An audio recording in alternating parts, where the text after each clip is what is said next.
सध्याच्या धकाधकीच्या आणि फास्ट फूडच्या जमान्यामध्ये स्वतःच्या आरोग्याकडे लक्ष देण्यासाठी मनुष्याकडे वेळ शिल्लक नाही। परंतु आरोग्य हीच खऱ्या अर्थानं संपत्ती आहे आणि त्यामुळेच आपल्या आरोग्याकडे लक्ष देण्यासाठीच योग साधना आणि ध्यानधारणा यालाही प्रचंड महत्त्व आहे।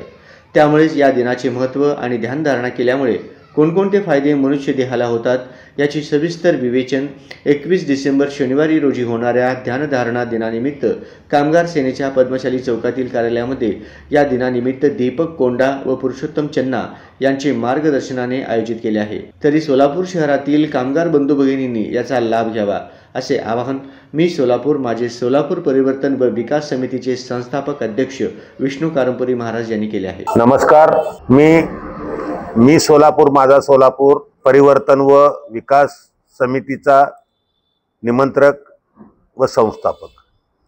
आपल्याला आवाहन करण्यात येते की 21 डिसेंबर रोजी जागतिक ध्यान दिनानिमित्त श्रीराम मिशन आर्ट फुलनेस या संस्थेच्या वतीने श्री दीपक कोंडा साहेब त्याचप्रमाणे पुरुषोत्तम चन्ना यांच्या मार्गदर्शनाखाली पद्मशाली चौक येथील कामगार सेना कार्यालयामध्ये ध्यान दिन साजरा करण्यात येणार आहे। या ध्यान दिनाचं महत्त्व आणि ध्यान म्हणजे काय हे आपल्याला मार्गदर्शन सुद्धा होणार आहे।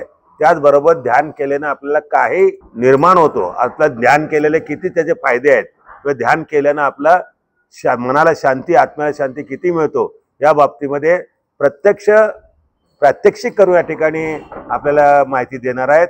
तरी सर्व कामगार बंधू भगिनींना इच्छुकांना माझी विनंती आहे, त्या दिवशी सकाळी 11 वाजता महाराष्ट्र कामगार सेना कार्यालय पद्मशाली चौक सोलापूर येथे सर्वांनी उपस्थित राहून या ध्यान दिनामध्ये सहभागी व्हावे।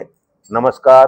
या योग ध्यानधारणाविषयी श्री रामचंद्र मिशनचे विभागीय अध्यक्ष पुरुषोत्तम चन्ना या संदर्भात अधिक माहिती देताना काय म्हणतात पाहूया। नमस्कार, माझं नाव पुरुषोत्तम चन्ना, मी श्रीरामचंद्र मिशन या संस्थेचा विभागीय प्रमुख आहे। 21 डिसेंबर रोजी संयुक्त राष्ट्राने जागतिक ध्यान दिवस आयोजित केलेला आहे। तर या जागतिक ध्यान दिवसाच्या निमित्त मी सर्वांना ध्यानासाठी आमंत्रित करतो। आपल्या इथे विष्णू कारंपुरी यांच्या महाराष्ट्र कामगार सेना सोलापूर दाजीपेठ येथे आपण 21 डिसेंबर रोजी सकाळी 11 वाजता ध्यानाचे आयोजन केलेले आहे। तर श्री रामचंद्र मिशनच्या वतीने मी सर्वांना ध्यानासाठी आमंत्रित करतो। धन्यवाद।